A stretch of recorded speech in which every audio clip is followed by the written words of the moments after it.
നടൻ സൈഫ് അലി ഖാനെ ആക്രമിച്ചയാളെ മുംബൈ പോലീസ് കസ്റ്റഡിയിലെടുത്തു.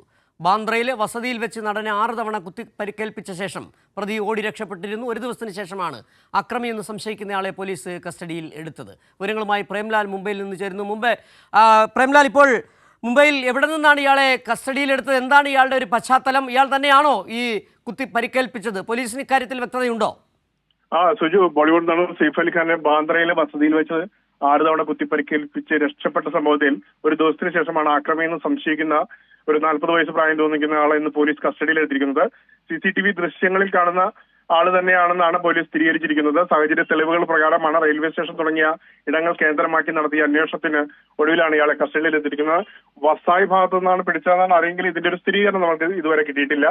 ഇതിനു മുമ്പ് 3 പേരെ കസ്റ്റഡിയിലെടുത്ത് ചോദ്യം ചെയ്തിരുന്നു. എന്നാൽ യഥാർത്ഥ പ്രതിക്കാനുള്ള ഒരു അന്വേഷണത്തിലായിരുന്നു പോലീസ്.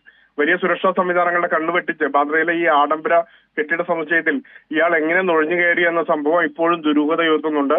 അക്രമിയെ കുറിച്ച് പോലീസ് ഇതുവരെ വെളിപ്പെടുത്തിയിട്ടില്ലെങ്കിലും ഇതിനകത്ത് ഉയർന്നു വരുന്ന ഒരു സംശയം, നേരത്തെ പ്രേംലാൽ സൂചിപ്പിച്ചതുപോലെ തന്നെ അങ്ങനെ വലിയ സുരക്ഷാ സംവിധാനങ്ങളുള്ള ഒരു അപ്പാർട്ട്മെന്റിലാണ് ഈ പ്രതി കടന്നു കയറി സൈഫ് അലി ഖാനെ ആക്രമിക്കുകയും ചെയ്തത്.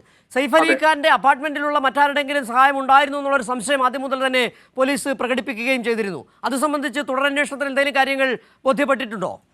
തീർച്ചയായും അതുകൊണ്ട് അത് തന്നെയാണ് ഈ രഹസ്യ സ്വഭാവത്തിന്റെയും പോലീസ് കൂടുതൽ വിവരങ്ങൾ വെളിപ്പെടുത്താതെ രഹസ്യ സ്വഭാവത്തോടുകൂടിയുള്ള ചോദ്യം ചെയ്യലുകളും അന്വേഷണം നടക്കുന്നതിന്റെ ഒരു പ്രധാന കാരണം അത് തന്നെയാണ്. സൈഫ് അലി ഖാനും പറയുന്നത് അത് തന്നെയാണ്.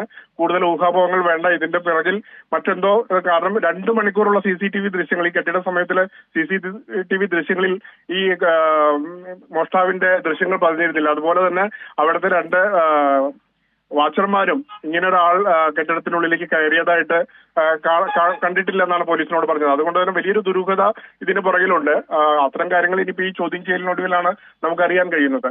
കാരണം ഈ വളരെ പ്രേംലാലാണ് മുംബൈയിൽ നിന്നുള്ള വിവരങ്ങൾ നൽകിയത്. സൈഫ് അലി ഖാനെ കുത്തി പരിക്കേൽപ്പിച്ചെന്ന് സംശയിക്കുന്ന ഒരാൾ പോലീസ് കസ്റ്റഡിയിൽ എന്നുള്ള ഏറ്റവും പുതിയ വിവരമാണ് മുംബൈയിൽ നിന്ന് പ്രേംലാൽ പങ്കുവച്ചത്.